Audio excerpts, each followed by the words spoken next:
ಪ್ರಾರ್ಥನೆ. ಓಂ ಗಜಾನನಂ गजाननं ಭೂತಗಣಾದಿಸೇವಿತಂ भूतगणादिसेवितं ಕಪಿತ್ತಜಂಬೂ कपित्थजम्बुः ಫಲಸಾರಭಕ್ಷಿತಂ फलसारभक्षितम् ಉಮಾಸುತಂ उमासुतं ಶೋಕವಿನಾಶಕಾರಣಂ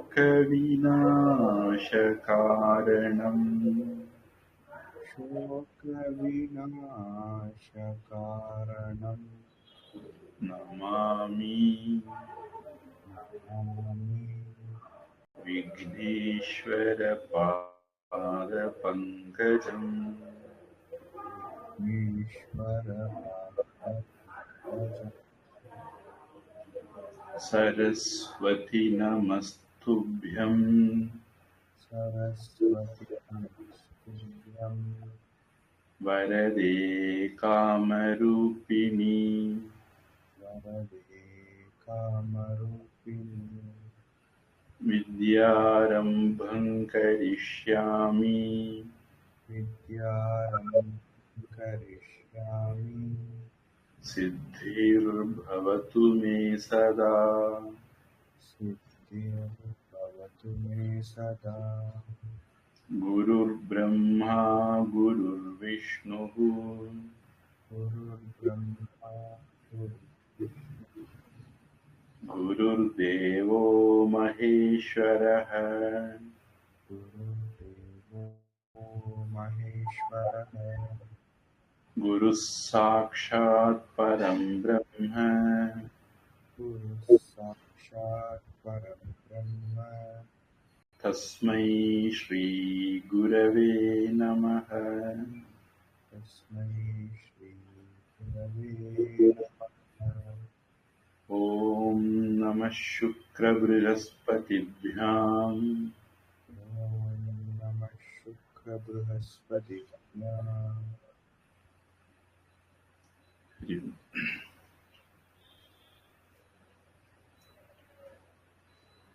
146வது கிளாஸ்ல 2வது பகுதி 11வது அத்தியாயம் 48வது வரி வரைக்கும் பார்த்திருந்தோம்.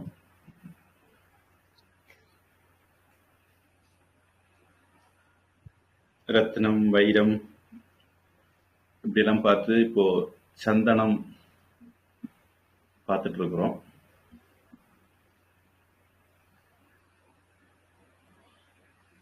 நாற்பத்தி 49 மாலேயகம் मालेयकं பாண்டுரக்தம் पाण्डुरक्तं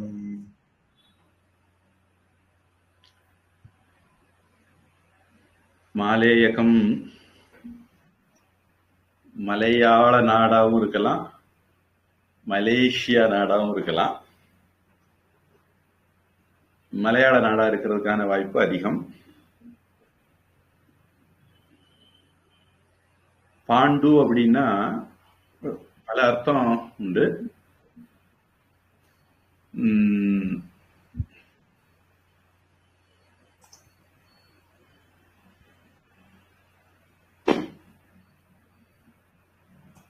வெள்ளையா இருக்கிறது பாண்டு.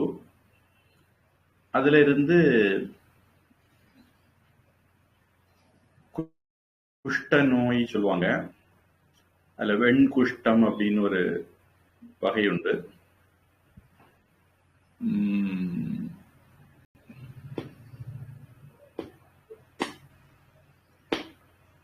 அதுக்கு இங்கிலீஷ் என்ன சொல்லுவாங்கன்னு மறந்துட்டேன்.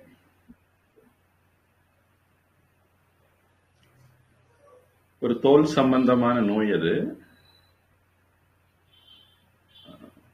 எனக்கு தெரிஞ்சு நல்லவங்களுக்கு கூட அது வரும். கெட்டவங்களுக்கு தான் வரணும்ன்ற மாதிரி சொல்ல முடியாது. தோல்ல வந்து சில இடங்கள் வெள்ளை வெள்ளையா மாறிடும். உடம்பு முழுக்க கூட அப்படி மாறலாம். அத அப்படி சொல்லுவாங்க. பொதுவா அதுல வந்து தொட்டா உணர்ச்சி இருக்காது அப்படின்னு சொல்லுவாங்க. நமக்கு தோலுக்கு நிறம் கொடுக்கறதுக்குன்னு ஒரு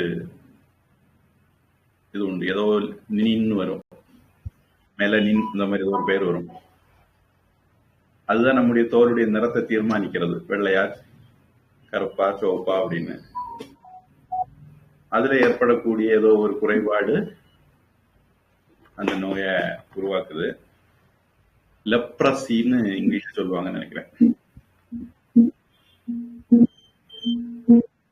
அதுக்கும் பாண்டுன்னு சொல்லுவாங்க. அதனால மகாபாரதத்துல பஞ்சபாண்டவருடைய அப்பா பேரு பாண்டு. அவருக்கு ஏன் பாண்டுன்னு பேரு வந்தது அப்படிங்கிறதுக்கு, அவர் பிறக்கும் போதே தொழுநோயின்னு தமிழ்ல சொல்லுவாங்க. குஷ்டம் அப்படிங்கிறது சம்ஸ்கிருதம் நினைக்கிறேன். தொழுநோயின்னு தமிழ்ல சொல்லுவாங்க. தொழுநோயோட பிறந்ததுனால, பாண்டு நோயோட பிறந்ததுனால அவருக்கு பாண்டுன்னு பேரு அப்படின்னு அபிப்பிராயம் இருக்கு.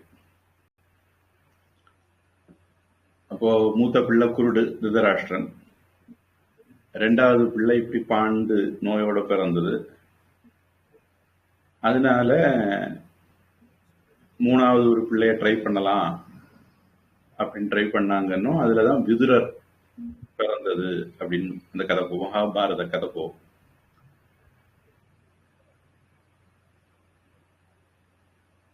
அதனால பொதுவா வெள்ளை, பாண்டுன்னா வெள்ளைன்னு அர்த்தம். அது வெண்குஷ்டம் அல்ல தொழுநோயாவும் இருக்கலாம். ரத்தம்னா சிவப்புன்னு அர்த்தம். சிவப்பா இருக்கிறதுனால ரத்தத்துக்கு ரத்தம்னு பேரு. தமிழ்ல குருதி, ரத்தம்ங்கிறது சம்ஸ்கிருத வார்த்தை. தமிழ் வார்த்தை இப்ப நமக்கு எல்லாம் தெரியாது. குருதி அப்படிங்கறதுதான் தமிழ் வார்த்தை. பாண்டு ரத்தம்னா வெண் சிவப்பு.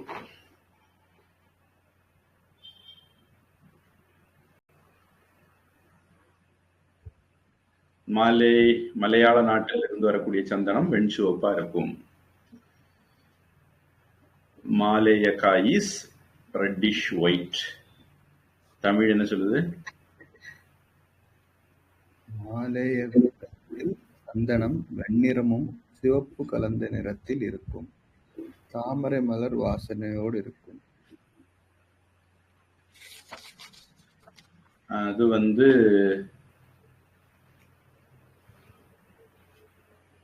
நமக்கு சம்ஸ்கிருதத்துல பத்மகந்தி அந்த மாதிரி வார்த்தை வரல. பத்மம், முறை அல்லது நளினம், இந்த மாதிரி தாமரைக்கு நிறைய பேர் இருக்கு. அந்த எந்த பேரும் வரல.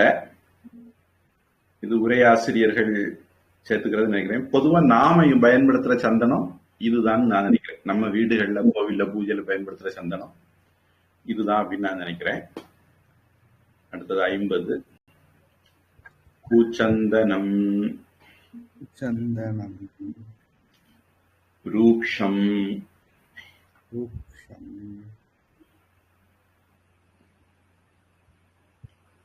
அகுருகாலம் அகுருகாலம் ரக்தம் ரக்தம் ரக்தகாலம் ரக்தகாலம் வா வா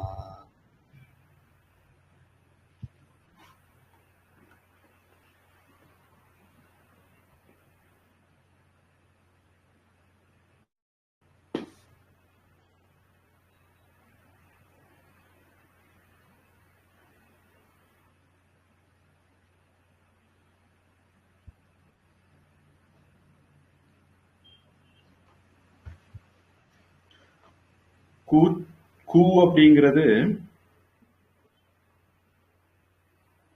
கொஞ்சம் சரியில்லாத அப்படிங்கிற மாதிரி ஒரு அர்த்தம் தரக்கூடிய ஒரு வார்த்தை கூட. தர்க்கம் அப்படின்னா லாஜிக். குதர்க்கம் அப்படின்னா யானைக்கு கோணைன்னு பேசினா அதுக்கு குதர்க்கம்னு பேரு. தர்க்கத்துக்கு முரணான வகையில, தர்க்கத்துக்கு சரியில்லாத வகையில பேசினா அதுக்கு குதர்க்கம்னு பேரு. அந்த மாதிரி அந்த கூங்கிற வார்த்தை. கூச்சந்தனம்ங்கிறது சந்தனத்துல கொஞ்சம் குறைஞ்ச வெரைட்டின்னு நம்ம எடுத்துக்கலாம். அது ரூக்ஷம். தீக்ஷ்ண ரூக்ஷ விதாகினக அப்படிங்கிறது பகவத்கீதை. ராஜச உணவு பத்தி சொல்லும் போது 17வது அத்தியாயத்துல ஒரு பட்டியல் வரும். ரூக்ஷம் அப்படின்னா ரஃப்பானது அப்படின்னு சொல்லலாம். ஆஸ்டின்ஜ்மெண்ட் அப்படின்ட்டு இங்கிலீஷ்ல சொல்லலாம்.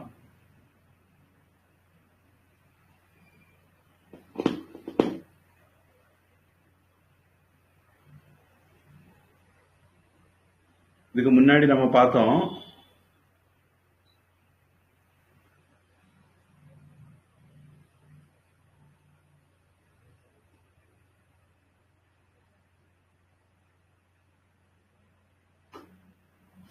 அதாவது நம்ம பார்த்தோமா, நானே படிச்சுன்னு தெரியல, ரொம்ப சாஃப்டா இருக்கும் அப்படின்ட்டு வந்தது அல்லது வரும். இது அப்படி இல்லை, கொஞ்சம் ஹாலானது, ரஃப்பானது. அகுரு காலம். இது ஸ்பெல்லிங் மிஸ்டேக் இருக்குதா அப்படின்னு எனக்கு தெரியல. அகரு, அகர்பத்தி, சாம்பிராணி திரிக்கி அகர்பத்தி சொல்லுவாங்க. அது ஒரு சொல் இருக்கு. இது அதே வார்த்தையா இல்ல அகுருங்கிறது வேற வார்த்தையா தெரியல. சம்ஸ்கிருதம் அகுருன்னு சொல்லுது, இங்கிலீஷ் டிரான்ஸ்லேஷன் அகருன்னு சொல்லுது.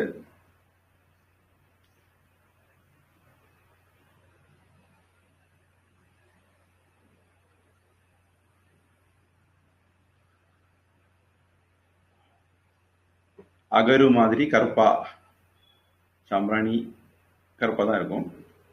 அது மாதிரி அகரு காலம் அது மாதிரி கருப்பாவோ, ரத்தம் சிவப்பாவோ, ரத்த காலம் சிவப்பு கருப்பாவோ அல்லது கருஞ்சிவப்பாட்டோ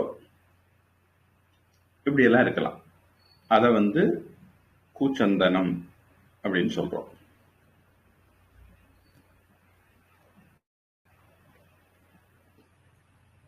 Kuchandana is as black as agaru, resin of the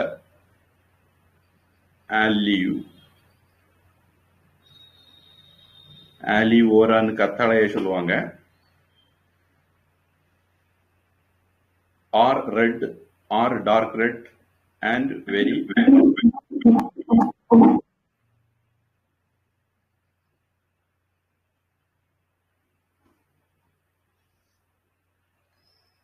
தமிழே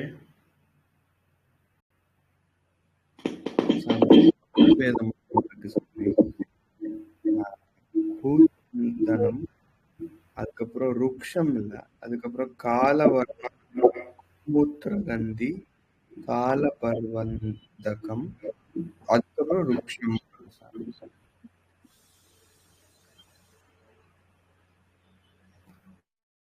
காலவர்ணமா? ஆமா சார், காலவர்ணம், கோமூத்திரகந்தி, காலபர்வந்தகம், காலபர்வதகம்.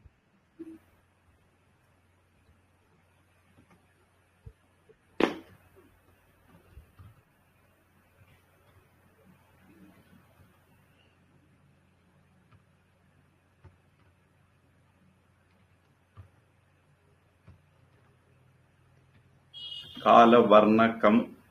காலவர்ணம்னா கருப்பு நிறம், கருப்பு நிறம். கோமூத்திர கந்தினா பசுமூத்திரம் மாதிரியான மனம். அப்புறம்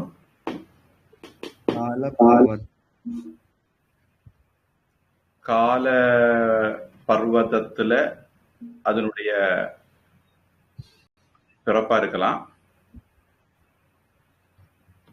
கால பர்வத்தகம் சரிதானா? அப்புறம் அப்படியே ஆமா.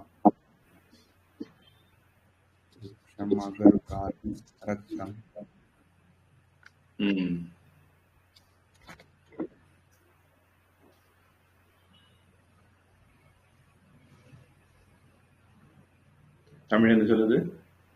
பூச்சந்தன தேசத்தில் கருப்பாக இருக்கும். கரு நெய்தல் வாசனையோடு இருக்கும்.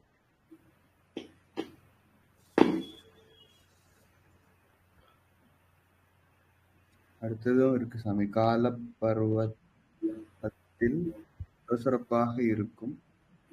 நிறம் கருப்பாகவோ சிவப்பாகவோ இருக்கும்.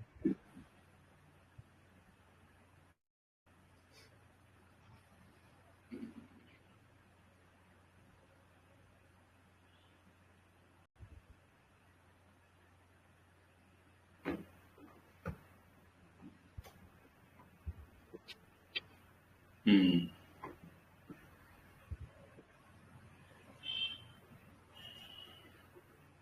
51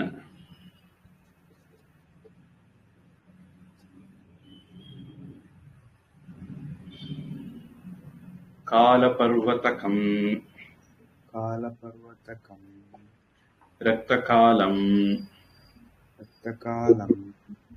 அனவத்யவர்ணம்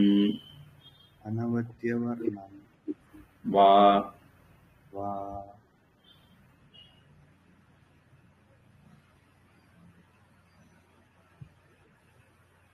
இந்த பாட்டு அங்க இருக்கா? இல்ல. அதான் சரி. இந்த இதுபடி காலபர்வத்தகம், இந்த காலபர்வத்தக்க சந்தனம், அதாவது பர்வதம்னா மலை, காளிமலை, காளிமலை. நம்ம ஒரு காளிமலை தானு தெரியல. அந்த மலையில இருந்து கிடைக்கிற சந்தனமா இருந்தால் ரக்த காலம் கரிஞ்சவப்பாவோ, அனவத்திய வர்ணம், அவத்தியம்னா ஒரு குறையுள்ள தோஷம் உள்ளங்கிற மாதிரி அர்த்தம். அனவத்தியம்னா தோஷம் இல்லாத அப்படிங்கிற மாதிரி அர்த்தம்.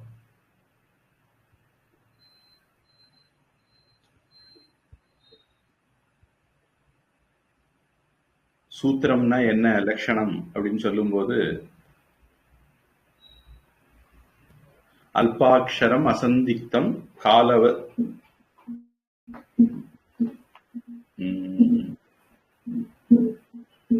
அல்பாட்சரம் அசந்திக்தம் சாரவத்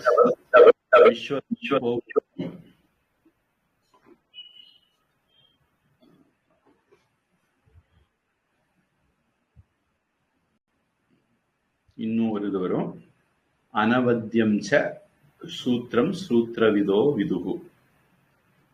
சூத்திரம்னா குறைவான எழுத்துக்கள் இருக்கணும். அதாவது நம்முடைய நாட்டுல நிறைய லிட்ரேச்சர் வெரைட்டி இருக்கு. அந்த லிட்ரேச்சர் வெரைட்டியில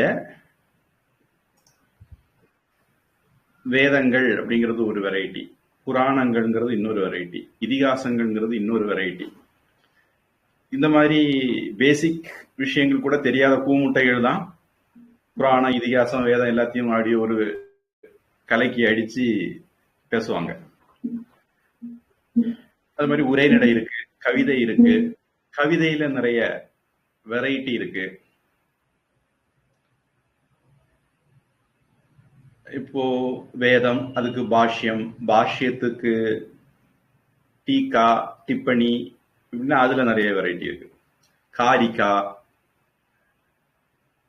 மாண்டிகை உபனிஷத்துக்கு சங்கருடைய குரு பரமகுரு எழுதினது கௌடபாத காரிகான்னு பேரு. தமிழ்ல கூட யாப்பெருங்கல காரிகை அப்படின்னு ஒரு நூல் இருக்கு. செய்யுள் பத்தி பேசக்கூடிய ஒரு நூல். செய்யுள் வடிவில் உரைநடை வடிவில் எழுதுனா பாஷ்யம், விளக்க உரை அந்த மாதிரி அர்த்தம். அதே செய்யுள் வடிவில் எழுதுனா காரிகைன்னு பேரு. இந்த மாதிரி நிறைய வெரைட்டி வச்சிருக்கிறோம். இந்த வெரைட்டியில ஒரு வெரைட்டி பேரு சூத்திரம். இதுல ரெண்டு அர்த்தம். ஒண்ணு, சூத்திரம் அப்படிங்கிறது சாதாரணமா ஒரு விஷயத்த சுருங்க சொன்னா அதுக்கு சூத்திரம் சொல்றவங்க இருக்காங்க. ஆனா சூத்ரா லிட்ரேச்சர் அப்படின்னு தனியா இருக்கு. அது எப்படி இருக்கும்னா இப்ப நான் சொல்ற மாதிரி இருக்கும். அல்ப அக்ஷரம், குறைஞ்ச எழுத்துக்களோட இருக்கும். தொல்காப்பிய சூத்திரம், நன்னூல் சூத்திரம் அப்படியெல்லாம் சொல்லுவாங்க. இதெல்லாம் சூத்திர வடிவிலான நூல்கள். குறைஞ்ச எழுத்துக்கள் இருக்கும். தேவையில்லாம வளவளவளான்னு பேச மாட்டாங்க. ஒரு சா கூட தேவையில்லாம போட மாட்டாங்க. ஒரு ஆண்டு கூட தேவையில்லாம போட விட மாட்டாங்க. அசை சொல் அப்படின்னு சொல்லுவாங்க, அது இருக்கவே இருக்காது.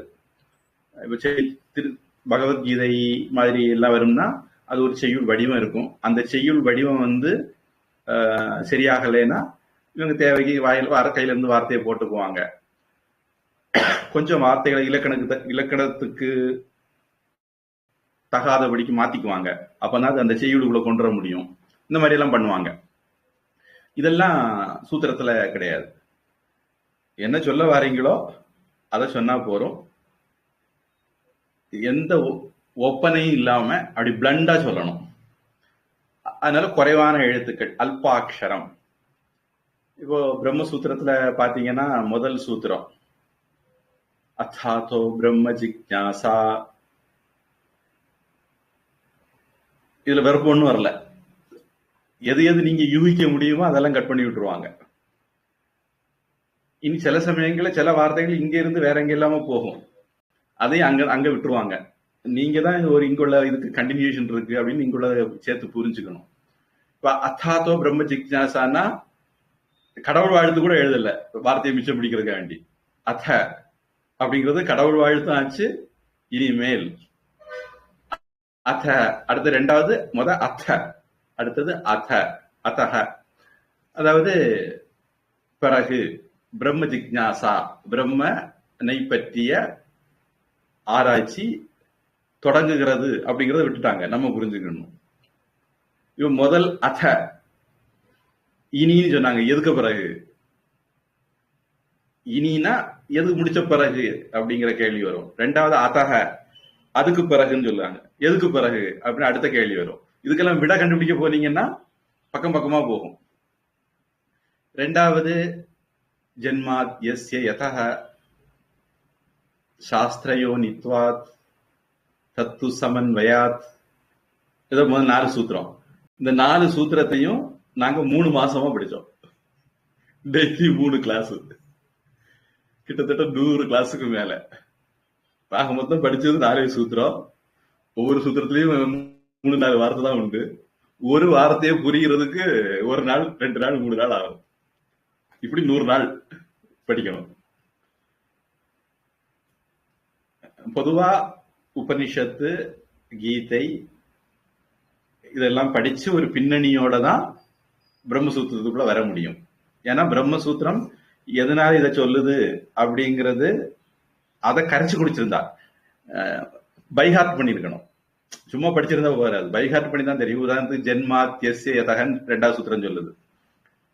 ஜென்மாதி, ஜென்மாதின்னு எந்த உபநிஷத்துல வருது? தைத்திரிய உபநிஷத்துல 3வது வல்லியான பிருகு வல்லியில, கிருஷ்ண யஜுர்வேதத்துல தைத்திரிய உபநிஷத்துல பிருகு வல்லியில வருது. அங்க பிருகுர் வைவாருணிகி வருணம் பிதர் அமுபசசார. பிருகு அப்பா வருணன் கிட்ட போய் பேசினாரு அப்படின்னு சொல்லும் போது, யதோ வா இமானி பூதானி ஜாயந்தே ஏன ஜாதானி ஜீவந்தி யத் பிரயந்த்ய விஷம் விஷந்தீதி இப்படின்னு ஒரு கான்டெக்ஸ்ட் வருது. கடவுள்னா யாருன்னு பிருகு கேட்கிறாரு. வருணன் சொல்றாரு, எதுல இருந்து எல்லாம் உற்பத்தி ஆச்சுதோ, பிறந்ததோ, எதுல எல்லாமே தாங்கப்படுதோ, காப்பாற்றப்படுதோ, எதுல போய் எல்லாமே லயமாகுதோ அதுதான் கடவுள் அப்படின்னு ஒரு டெபினிஷன் கொடுக்கிறாரு. அங்கதான் எதுல இருந்து எல்லாம் பிறந்ததோ அப்படிங்கிற அந்த கான்டெக்ட் வருது. அதை மனசுல வச்சுக்கிட்டு ஜென்மாதி, ஜென்மம் முதலான, பிறப்பு முதலானவை அப்படின்னு சொல்லி விட்டாச்சு.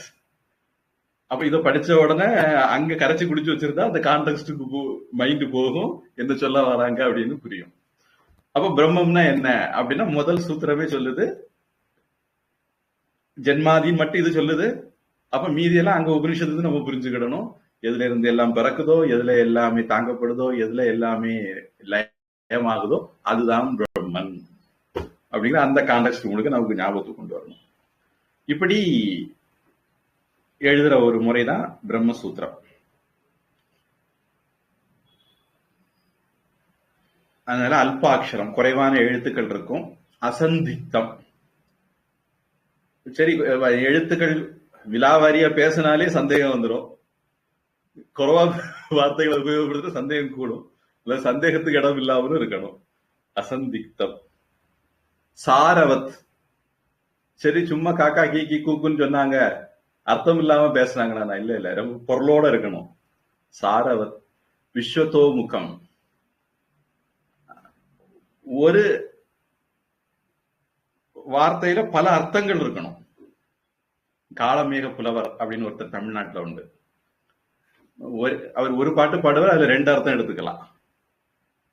இப்படி பல வித்தைகள் காட்டுவார். இந்த மாதிரி உதாரணம் தமாஷுக்கு இப்படி பண்ணுவாங்க. ஒருத்தன் வந்து மணி எத்தனைன்னு கேட்டான், இன்னொருத்தன் இது என்ன பழம்னு கேட்டான். ரெண்டுக்கும் ஒரே விடதான், என்ன விட அப்படின்னு. இதுல ஆரஞ்சு அப்படிம்பாங்க. கிட்டத்தட்ட அது ஆரஞ்சுங்கிற ஒரு வார்த்தை தான் 2 பேருக்கும் விடை அதுல இருக்கும். கிட்டத்தட்ட இத மாதிரியான ஒரு இது. இப்ப சாஸ்திர யோனித்வாத் அப்படின்னு எடுத்துக்கிட்டா, ஜென்மாத்தியஸ்ய யதஹ அந்த கண்டினியூஷன்ல அதுக்கு ஒரு அர்த்தம். அடுத்தது தத்து சமன்வியாத் வருது, அந்த கான்டெக்ட்ல இதுக்கு இன்னொரு அர்த்தம். ஒரே சூத்திரம் தான், அதுக்கு முன்னாடி உள்ள கான்டெக்ட்டுக்கு ஒரு அர்த்தம், பின்னாடி வரப்போற கான்டெக்ட்டுக்கு ஒரு அர்த்தம். பொதுவா அதுக்கு நம்ம 2 விதமா அர்த்தம் எடுத்துக்கலாம். சாஸ்திரம் எதற்கு யோனியோ, பிறப்பிடமோ, மூலமோ அது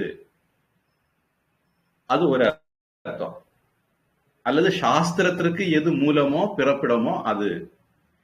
அப்போ சாஸ்திரம் எதற்குன்னு எடுத்தோம்னா அது பகுவிரீகியா எடுத்தோம் அப்படின்னா அன்மொழி தொகைன்னு தமிழ்ல சொல்லுவாங்க. அப்படி எடுத்தோம்னா கடவுளை வெளிப்படுத்துறதுனால சாஸ்திரம் மூலமாக கடவுளை தெரிஞ்சுக்கிடலாம்னு அர்த்தம். இனி பகுரீகியா எடுக்காம தத்புருஷமா, அதாவது வேற்றுமை தொகையா எடுத்தோம்னா சாஸ்திரஸ்ய யோனி, சாஸ்திரத்திற்கு காரணம். இப்ப சாஸ்திரத்துக்கு காரணம் யாரு? கடவுள். எது மூலமா கடவுளை தெரிஞ்சிருக்கிறோமோ அப்படிங்கிறது ஒரு அர்த்தம். யாரு உற்பத்தி பண்ணாங்களோ அப்படிங்கிறது இன்னொரு அர்த்தம். இப்படி ஒரே இதுக்கு 2 அர்த்தம். இந்த மாதிரி வர்றதுக்கு விஸ்வதோமுகம் அப்படின்னு பேர் ஒண்ணு. அல்லது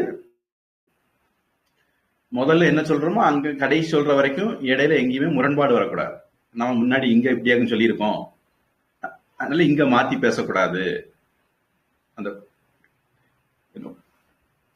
என்ன சொல்லுவாங்க, முரண்பாடு இல்லாதபடிக்கு கோஜன்ஸ் சொல்லுவாங்கன்னு நினைக்கிறேன் இங்கிலீஷ்ல. இந்த கோஜென்டா பேசணும். அதுவும் விஸ்வதோமுகம்னு எடுத்துக்கலாம். பல முகங்கள் உள்ளது அப்படிங்கிறது அர்த்தம் எடுத்துக்கலாம். அல்லது முதல்ல இருந்து கடைசி வரைக்கும் மனசுல வச்சுக்கிட்டு ஒவ்வொரு வார்த்தைகளும் பேசப்படுதுங்கிற அர்த்தத்திலையும் எடுத்துக்கலாம்.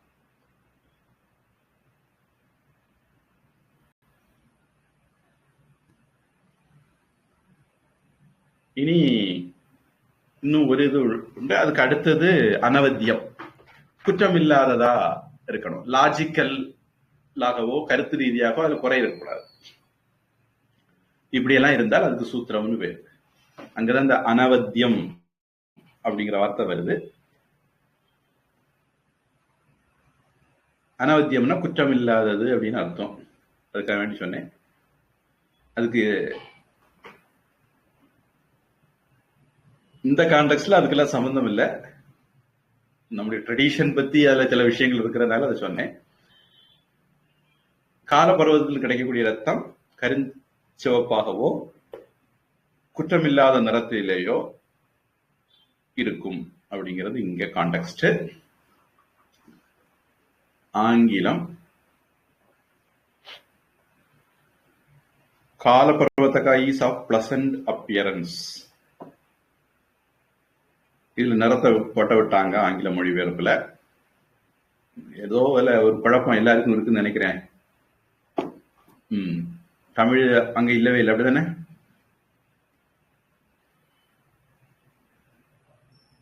ஐம்பத்தி ஒண்ணு தமிழ்ல இது இந்த வரி இல்ல இல்ல. காலபருவத்தில் சுரசுரப்பாக இருக்கும், நிறம் கருப்பாகவோ கருப்பும் சிவப்புமாகவோ சிவப்பாகவோ இருக்கும். இது ஆனா 50 கன்ஃபியூஷன். ஆம் சரி, 52.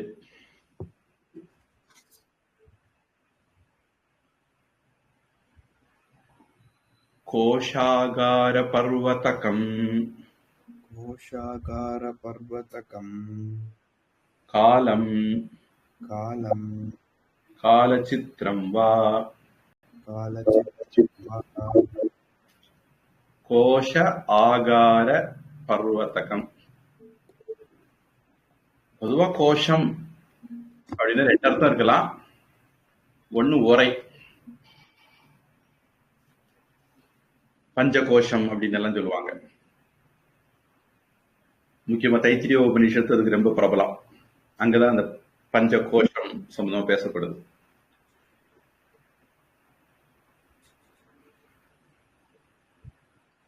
இன்னொன்னு கோஷாகாரம். கோஷம்னா பணம் அப்படிங்கிற அர்த்தம் எடுத்துக்கிட்டா. கருவூலம், ட்ரெஷரி அப்படிங்கிற அர்த்தமும் உண்டு. கோஷாகார பர்வதகம்னா ஏதோ ஒரு மலை, அதுல இருந்து இன்னும் மணியும் நவரத்தினங்களும் விலை மதிப்பில்லாத பொருட்கள் எல்லாம் நிறைய கிடைக்குமா இருக்கும். அதனால அந்த மலைக்கே கோஷாகார பர்வதம் அப்படின்னு பேர் வச்சிருந்துக்கலாம். அந்த மலையிலிருந்து கிடைக்கிறது கருப்பா இருக்கும், அல்லது கருப்பு கலந்ததா இருக்கும். கருப்பு சிவப்பு, கருப்பு வெள்ளை, அந்த மாதிரி கூட இருக்கலாம். சித்திரம் அப்படின்னா கருப்பு புள்ளிகள் உள்ளது மாதிரியான அர்த்தம். 52. இந்த 52 இருக்கா? வரி எங்க இருக்காங்க?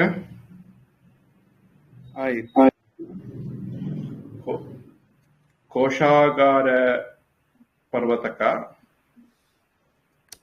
that which is the product of that mountain which is of the shape of a bud. கொஞ்சம் ஆங்கிலத்துல வித்தியாசமான அர்த்தம் கொடுத்திருக்காங்க. is black and variegated black. Tamil கோஷாகார பர்வதத்தில் பிறந்த சந்தனம் கருப்பாகவோ கருப்போடு வேறு சில வண்ணங்கள் கலந்ததாகவோ இருக்கும். 53. ஷீத உதகீயம். ஷீத உதகீயம்.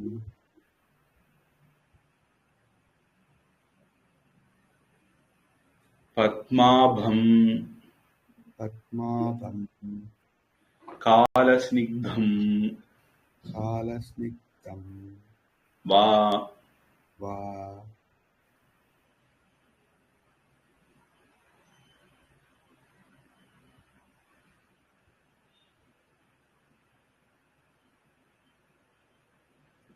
ஷீத உதக்கிய சந்தனம். சீதம்னா குளிர்ந்த, உதக்கம்னா தண்ணி. ஷீத உதக்கியம்ங்கிற இடத்தை சேர்ந்ததா, அல்லது அந்த சந்தனம் நல்ல தணுப்பா குளிர்ச்சியா தண்ணி மாதிரி குளிர்ச்சியா இருக்கிறதுனால அப்படி பேர் போட்டாங்களா அப்படிங்கிறது ஆராய்ச்சிக்குரிய விஷயம். அது பத்மாபம்.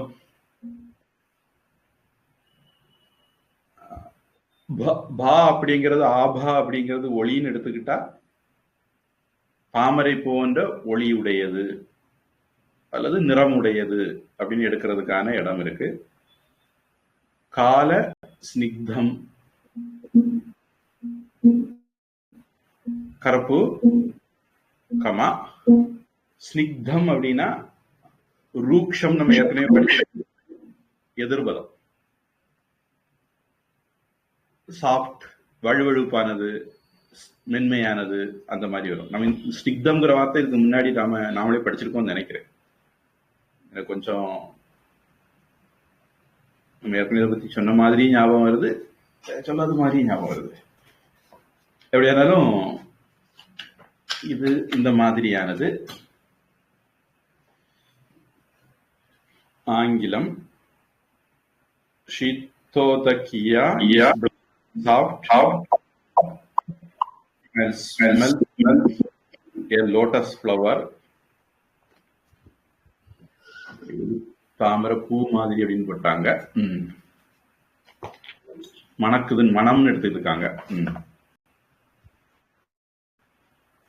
தமிழ் சீதோதிகா தேசத்தில் தாமரை நிறத்திலோ அல்லது கருப்பாகவோ ஒளியோடு மின்னியபடி இருக்கும்.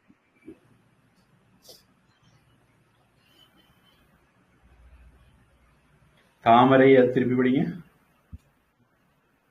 தாமரை நிறத்திலோ அல்லது கருப்பாகவோ ஒளியோடு மின்னியபடி இருக்கும்.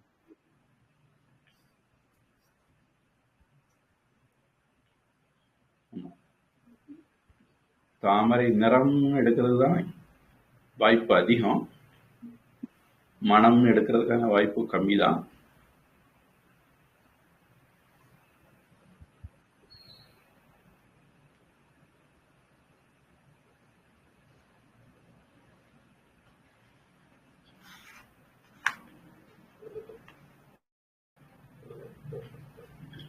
ஸ்னிக்தம் 2:11:48 வருது. நம்ம போன வகுப்புல கடைசி வரி அதான் பார்த்துருக்கோம். சரி, அப்ப என்னுடைய ஞாபக சக்தி சரிதான், முன்னாடியே பார்த்தோங்கிறது.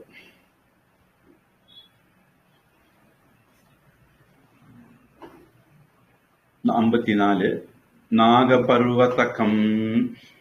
நாகபர்வதகம் ரூக்ஷம்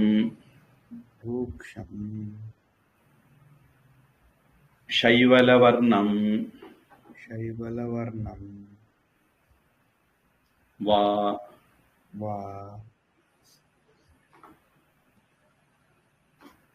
நாகபர்வதகம்.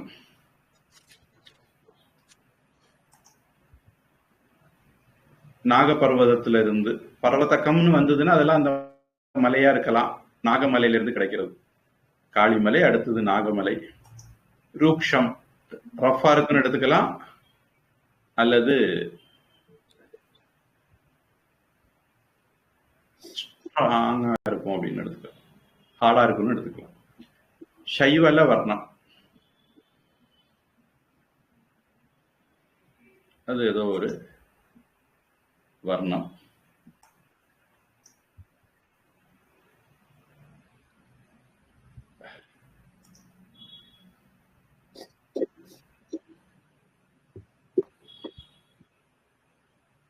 ஆங்கிலம் என்ன சொல்லுதுன்னா அக்வாட்டிக் பிளான்ட் சைவலம். ஒரு நீர் தாவரம், பாசி. பாசின்னா பச்சைன்னு வரணும். பாசி மாதிரி நிறம்னா பச்சை நிறம். பாசி படர்ந்த மலை, முருகா பங்குனி தேர் ஓடும் மலைன்னு ஒரு பாட்டு உண்டு. பச்சை நிறம் தான் எடுக்க முடியும். ஆங்கிலம்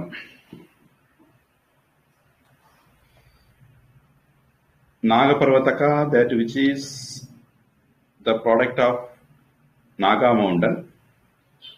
நாகாலாந்துல இருந்து வர்றதான்னு தெரியல. Is rough and is possessed of the color of Shaivala, Vallisneria.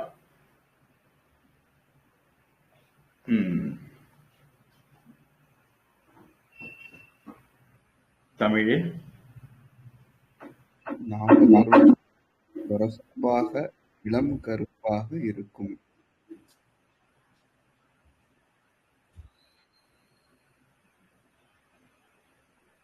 திருப்பி படிங்க.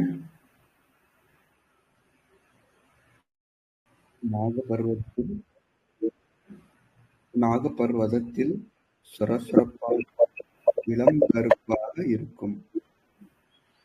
அவங்க சைவல் வர்ணத்தை இளங்கருப்புன்னு எடுத்திருக்காங்க.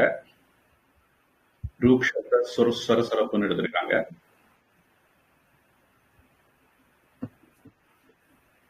நீங்க வந்து சாமி ஹெட்போன் மாதிரி ஏதாவது தனியா யூஸ் பண்றீங்களா இல்ல கம்ப்யூட்டர் ஆடியோ தானே? கம்ப்யூட்டர் ஆடியோ தான் சாமி. சில சமயங்கள ஒரு எக்கோ வர்ற மாதிரி 2 டிவைஸ் ஆன் பண்ணா ஒரு எக்கோ வரும் இல்லையா? ஆமாம். அது மாதிரி ஒரு எக்கோ வந்த மாதிரி இருக்கு.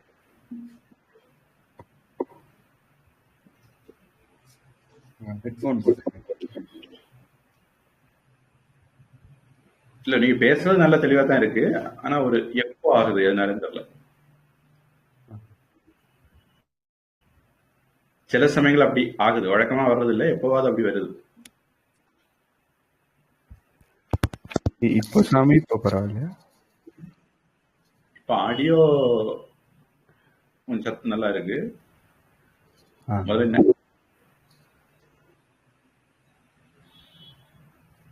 55 ஷாக்கலம் ஷாக்கலம் கபிலம் கபிலம் இதி இதி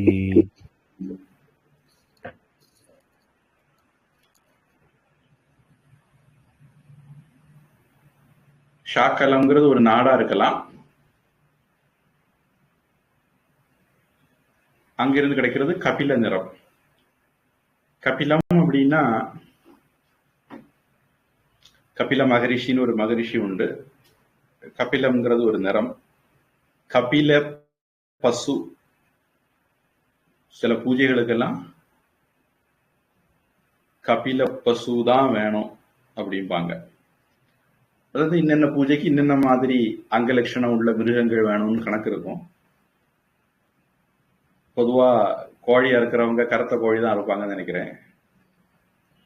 அப்புறம் வெள்ளாடும்பாங்க, கருப்பா இருக்கிற ஆடா வெள்ளாடும்பாங்க.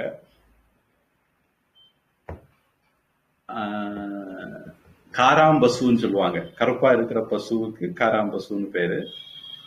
பொதுவாக வேள்விகளுக்கெல்லாம் விசேஷம். நான் என்னுடைய ஞாபகம் சரியா இருந்தா காராம்பசுவினுடைய சாணியை எடுத்துதான் திருநீர் பண்ணணும். சும்மா எல்லா பசுவினுடைய சாணியை எடுத்து பண்ண முடியாது. காராம்பசுவுக்கு ஒரு விசேஷம் இருக்கு. இந்த கபில பசு தான் காராம்பசுன்னு சொல்றாங்கன்னு தெரியல. பொதுவா கபிலம் அப்படிங்கிறது பிரவுன் சொல்லிக்கிட்டு ஆங்கிலம் சொல்லுது.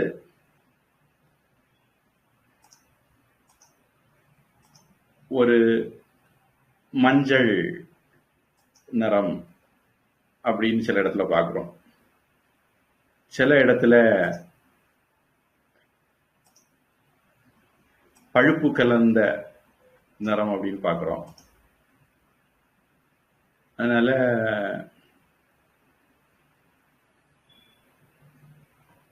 கொஞ்சம் கருத்து வேறுபாடு இருக்குதா இல்ல பர்செப்ஷனல் டிஃபரன்ஸான்னு தெரியல. சில பேர் சொல்லுவாங்க எம்ஜிஆர் நல்ல மா நிறம் அப்படின்னு, சில பேர் சொல்லுவாங்க கோதுமை நிறம்பாங்க, சில பேர் எலுமிச்சம்பழ கலரும்பாங்க. எல்லாத்தையும் எடுத்துக்கிட வேண்டியதான். பர்செப்ஷனல் டிஃபரன்ஸாகவும் இருக்கலாம். இது ராமகிருஷ்ணன் சொல்றது மாதிரி இல்ல. ராமகிருஷ்ணன் சொல்லுவாரு, ஒருத்தன் சொன்னானா, நான் அந்த மரத்துல ஒரு மிருகத்தை பார்த்தேன். மிருகம்னா ஒரு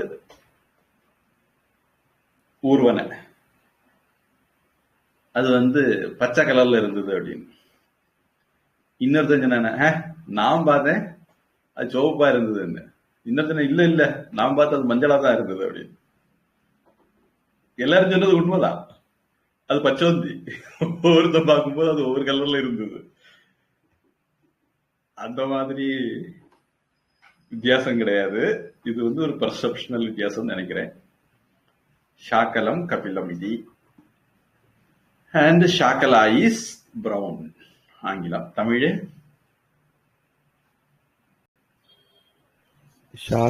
ஷாக்கல தேசத்தில் பிறந்த சந்தனம் வெளுப்பும் சிவப்பும் கலந்த நிறத்தில் இருக்கும். அவங்க வெளுப்பும் சிவப்பும் ஆக்கிட்டாங்களா? அது சரி.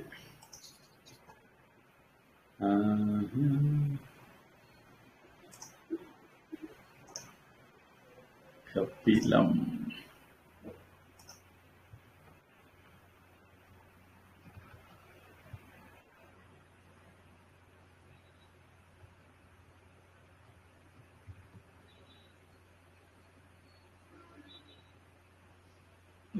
இதோட சந்தனம் டாபிக் முடியுது. அடுத்த 56ல இருந்து இல்ல இன்னும் 56 சந்தனம் தான். இது வரைக்கும் எங்கெங்க கிடைக்கும், அதனுடைய குணாதிசயங்கள் என்னன்னு சொன்னாங்க. இப்போ பொதுவா சந்தனத்தினுடைய குணம் அப்படிங்கிறது சொல்ல போறாங்க இந்த 56ல. அதை சொல்லி முடிக்கிறதோட சந்தனம் டாபிக் முடியும்.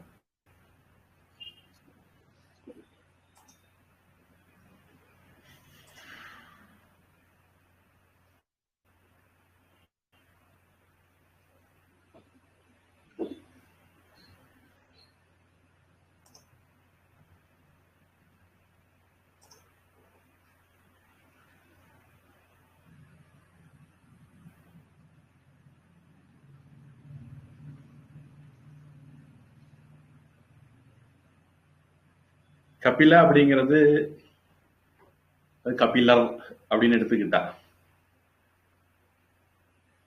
சாங்கியம் வேதாந்தத்துக்கு கூட மல்லு கட்டி நிற்கக்கூடிய ஒரு முக்கியமான தர்சனம். அதனுடைய அந்த தத்துவத்தினுடைய ஸ்தாபகர் பேரும் கபிலர் தான்.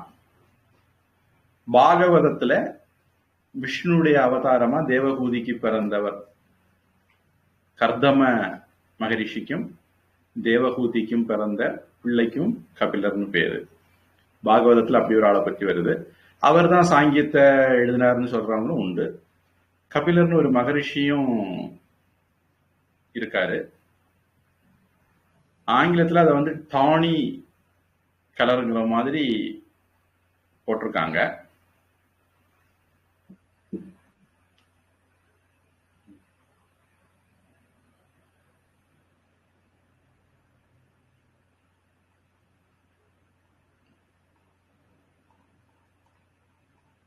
அப்புறம்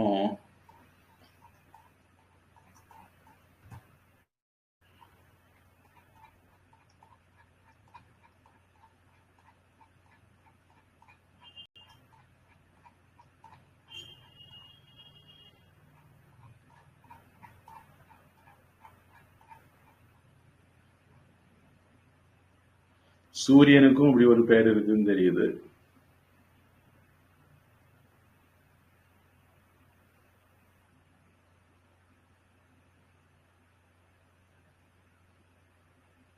அக்னிக்கு ஒரு பேரு, ஒரு பாம்புக்கு அப்படி ஒரு பேர் இருக்கு.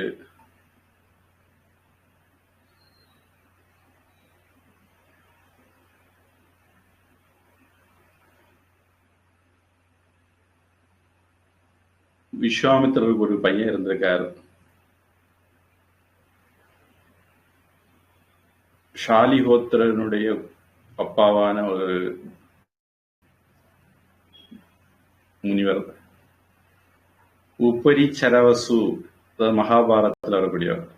அவர் நடத்தின யஜ்ஞத்தை நடத்தி கொடுத்தவர்.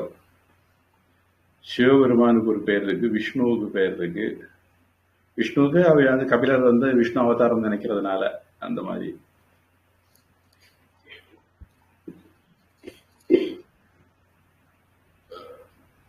சிவப்புங்கிற மாதிரி அர்த்தம் எடுக்கிறாங்க. அது இந்த பிரவுன்ங்கிறதுக்கு கரிஞ்சிவப்பு தான் பிரவுன்னு சொல்லுவோம். காப்பி பொடி கலர் அப்படின்னு நம்ம ஒரு பாஷையில சொல்றோம்னு சொல்லலாம்.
எங்கேயோ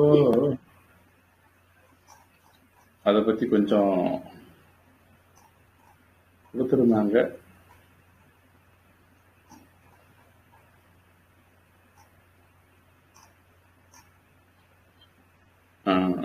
தமிழ்ல அத சாம்பிராணி அப்படிங்கிற சாம்பிராணி தூபம் அந்த மாதிரி அர்த்தமும் எடுக்கிறாங்க, பழுப்பு நிறம்ங்கிற அர்த்தமும் எடுக்கிறாங்க. தமிழ்ல தான் அந்த இது. சரி, காப்பி பிடிக்கிறதுக்கும் பழுப்புக்கும் சம்பந்தம் இல்லை.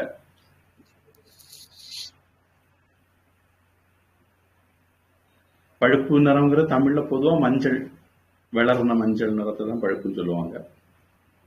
சரி, எப்படியானாலும் ஏதோ ஒரு நிறம். 56 லகு லகு ஸ்னிக்தம் நித்தம் அஷ்யானம் அஷ்யானம் சர்பிஹி சர்பிஹி ஸ்நேகலேபி ஸ்நேகலேபி கந்தசுகம் கந்தசுகம் தொக்கு தொக்கு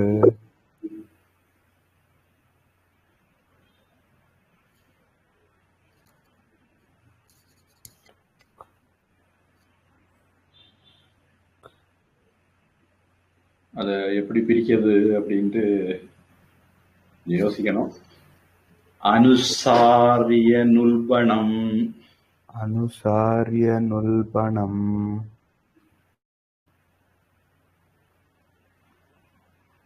அவிராகி அவிராகி உஷ்ணசகம் உஷ்ணசகம் தாஹகிராஹி தாஹகிராஹி சுகஸ்பர்ஷனம் சுகஸ்பர்ஷனம் இதி இதி சந்தனகுணாः சந்தனகுணாः. இது ஒவ்வொன்றும் கமா கூட போட்டுக்கலாம். லகு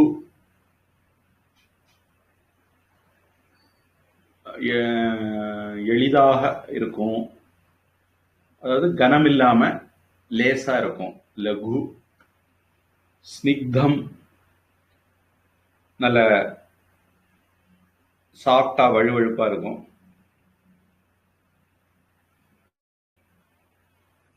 அஷ்யானம்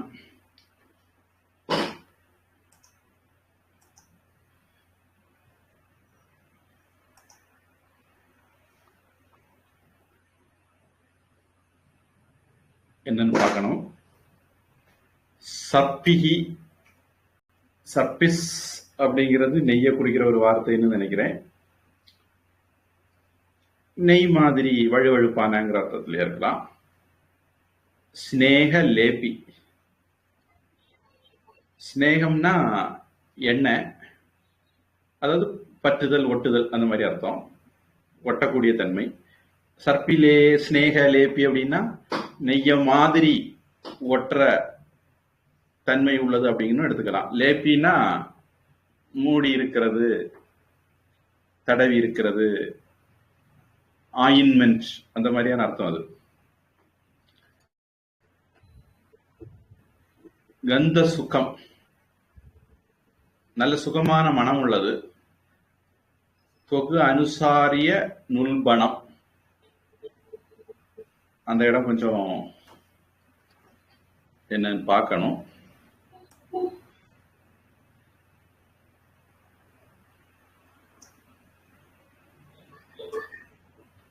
தொக்குன்னா தோல், தோலுக்கு நல்ல இதமா குளிர்ச்சியா இருக்கும். அவிராகி, ராகம்னா பற்றுதல் ஒட்டுதல். விராகம் அப்படின்னா பற்றுதல் இல்லாம ஒட்டாம இருக்கிறது. அவிராகினா ஒட்டக்கூடியதுன்னு வரும். உஷ்ண சகம், சூட்டை சகிக்கக்கூடியது. பொதுவா சயின்ஸ் என்ன அப்படின்னா, ஏதாவது ரெண்டு பொருட்கள் உறைஞ்சதுன்னா சூடு வரும் அப்படின்னு. சந்தனம் நம்ம சமயத்துல புனிதமானது, தெய்வீகமானது. பொதுவா இந்து மதத்துல தெய்வீகமானதுக்கு பின்னாடி ஏதோ ஒரு யுனிக்னஸ் இருக்கும்.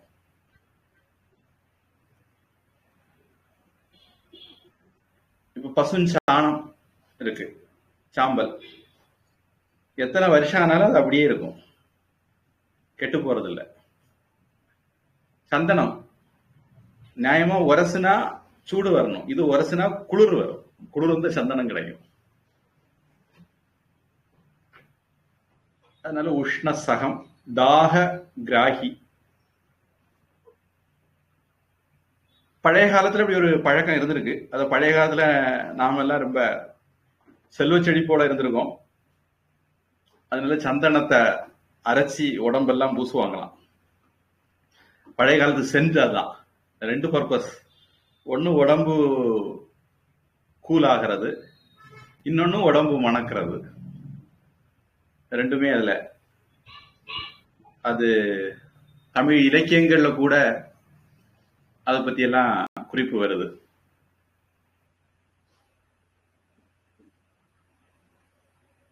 பொதுவா இப்போ நம்ம ஆட்கிட்ட பழக்கம் உண்டு நினைக்கிறேன். திருச்செந்தூர் மாதிரி இடங்களுக்கு எல்லாம் போய் மொட்டை எல்லாம் போட்டாங்கன்னா அதுல சந்தனத்தை குழப்பி இது பண்ணிக்குவாங்க. இல்ல கோவில பிரசாதமா கிடைச்சா கூட சில கோயில நிறைய கொடுப்பாங்க, அதை உடம்பெல்லாம் தேய்ச்சிக்குவாங்க. என்ன தினசரி தேய்க்கிறது இல்ல, அதுக்கு வசதி இல்ல, பிச்சைக்கார நாடா ஆயிட்டோம். அந்த காலத்துல ரொம்ப பணக்கார நாடா இருந்திருக்கோம். சொல்லுவாங்கல்ல 1925க்கு சமயத்துல அல்லது அதுக்கு முன்னாடியா 825லயா உலகத்திலேயே ட்ரேடுல நம்ம பெரிய நாடா இருந்தோம் அப்படின்னு எல்லாம் ஒரு ஆராய்ச்சி இருக்கு, அமெரிக்கக்காரங்க பண்ணியிருக்காங்க. இப்படி ஒரு லீடிங் நேஷனா இருந்ததுனால முஸ்லிம்கள் கிறிஸ்தவர்கள் எல்லாம் வர்றதுக்கு முன்னாடி ஆமா பூந்த வீடு அமீனா பூந்த வீடு உருப்படாதும்பாங்க, அப்படி இந்த நாடு உருப்படாம போயிட்டு அதுக்கு முன்னாடி நல்லா இருந்திருக்கு. அதனால அந்த காலத்துல சந்தனம் எல்லாம் வாரி பூசுற அளவுக்கு செல்வந்தர்களா இருந்திருக்காங்க. வைரம் வைடூரியம் எல்லாம் இப்ப இதெல்லாம் இன்னைக்குள்ள காலத்துல வந்து இது ரொம்ப அன்கான்டெக்சுவல் ஆகும். சாணக்கியர் காலத்துல மக்கள் மத்தியில ரொம்ப சகஜமா இருந்திருக்கும். அதனால அவர் இவ்வளவு டீட்டெயிலா பேசுறாரு. இந்த காலம் நம்ம இதெல்லாம் கண்ணாலையும் பார்க்கல காதாலையும் பார்க்கல. அது ஒரு கான்டெக்ஸ்டும் நம்ம ஞாபகம் வச்சுக்கணும். எவ்வளவு செல்வ செழிப்போட ஒரு தேசம் இருந்திருக்கும் அப்படின்னு யூகிக்கிறதுக்கும் இதுல இடம் இருக்கு. அதனால உடம்பு சூட்டை குறைக்கணும்னா சந்தனத்தை வாரி பூசிக்கலாம். சுகஸ்பர்ஷனம், தொடர்றதுக்கு நல்ல சுகமா இருக்கும், நல்ல குளிர்ச்சியா இருக்கும். ஆனா ஐஸ் மாதிரியும் இருக்காது, கூலா இருக்கும். ஆனா ஐஸ் மாதிரி கையை விறக்க வைக்காது. அப்புறம் நல்ல மிருதுவா சாஃப்டா இருக்கும். இந்த காலத்துல மரத்தூள்ல எல்லாம் சந்தனம் செய்யறாங்க விக்கிறாங்க, கோவில் எல்லாம் கிடைக்குது. அது சொரப்பா இருக்கும். ஒரிஜினல் சந்தனம் நல்ல சாஃப்டா இருக்கும். வெள்ளிமலை ஆசிரமத்துல இந்த கட்டை வாங்கி உரசித்தான் கோவில்ல பிரசாதமா வச்சிருப்பாங்க. ஆனா தொட்டு பார்த்தா தெரியும் எவ்வளவு சாஃப்டா இருக்கு அப்படின்னு. இது சந்தன குணாகா. இதெல்லாம் சந்தனத்தினுடைய சில குணங்கள்.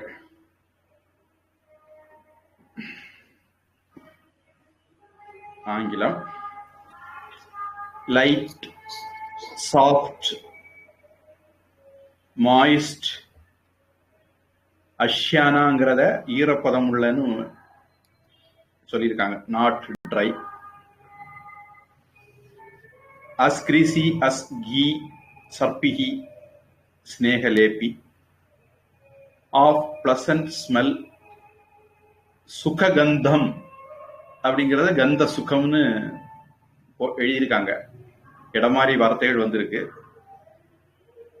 adhesive to the skin, தொக் அனுசாரிய நுல்பணம், of mild smell,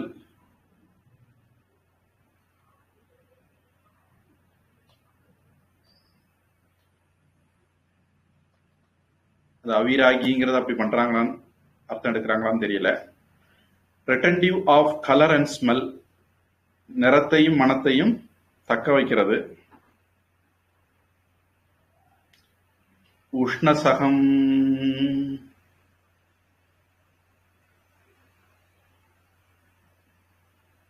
அந்த இடத்துல ஏதோ குழப்பம் இருக்கு. எந்த வார்த்தை இப்படி எல்லாம் அர்த்தம் பண்றாங்கன்னு தெரியல, பாட்டபேதம் இருக்கான்னு தெரியல. உஷ்ணசகம் தான் tolerant of heat, absorptive of heat, தாக கிராகி, and comfortable to the skin, sukha sparshanam.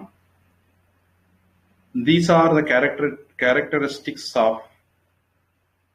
sandal. Tamil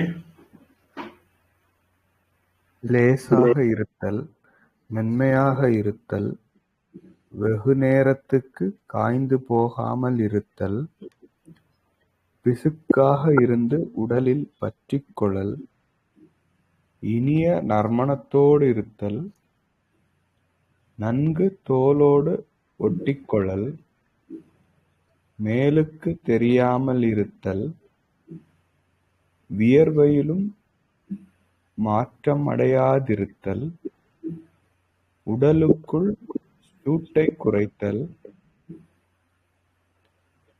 தாபத்தை தணித்தல், தொடுவதற்கு சுகமாக இருத்தல். இவை சந்தனத்தின் குணங்கள். தமிழ்ல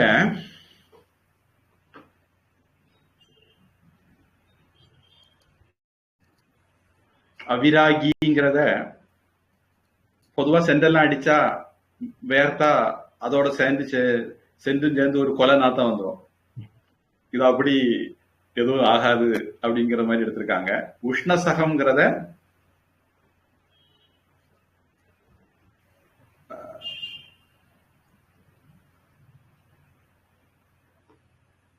சூட்டை குறைக்கக்கூடியது அப்படிங்கிற மாதிரி எடுத்திருக்காங்க.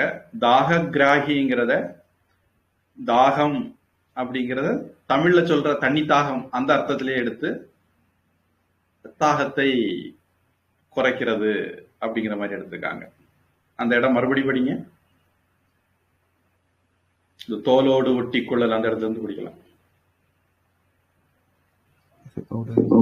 தோலோடு ஒட்டிக்கொள்ளல், மேலுக்கு தெரியாமல் இருத்தல், வியர்வையிலும் மாற்றமடையாதிருத்தல், உடலுக்குள் சூட்டை குறைத்தல், தாபத்தை தணித்தல், தொடுவதற்கு சுகமாக இருத்தல்.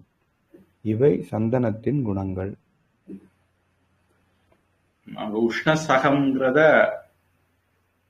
நாம அது சூட்டை தாங்கிக்குன்னு சொன்னோம். அவங்க நம்ம உடம்பு சூட்டை குறைக்கிறதுங்கிற மாதிரி எடுத்திருக்காங்க.